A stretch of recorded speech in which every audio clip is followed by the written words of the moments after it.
તો જામનગર શહેરમાં વરસાદ પડતા લોકોને ગરમીમાંથી રાહત મળી હતી। ગ્રામ્ય વિસ્તારમાં વરસાદી માહોલ સર્જાયો છે। શહેરમાં મેઘરાજાની પધરામણી થઈ છે।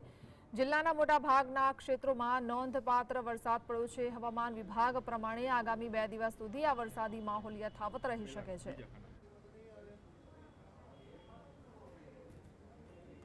આખરે જામનગરની જનતાની આતુરતાનો અંત આવ્યો છે અને જામનગર શહેરમાં પણ જે અત્યારે હાલ વરસાદનું જે છે તે આગમન થયું છે। દ્રશ્યો હું આપને બતાવવા માંગીશ કે જે જામનગર શહેરના જે દ્રશ્યો છે કે છેલ્લા ઘણા દિવસથી જ્યારે જે વરસાદની જે લોકો જે છે તે ખૂબ જ આતુરતાથી જે છે તે રાહ જોતા હતા। દરરોજ જે વાતાવરણ જે છે તે ડિબાંગ વાતાવરણ જે છે તે જોવા મળતું હતું, પરંતુ મેઘરાજા જે છે તે જામનગર પર જે છે તે વરસતા ન હતા।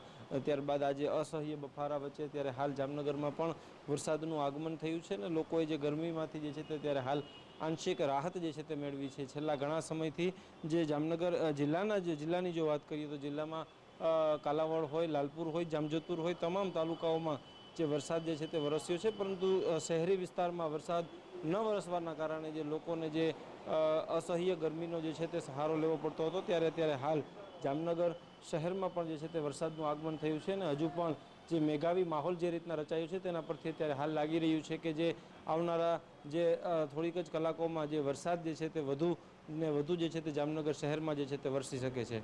કેમેરામેન પુનિત રાઠોડ સાથે અર્જુન પંડ્યા, GSTV ન્યૂઝ।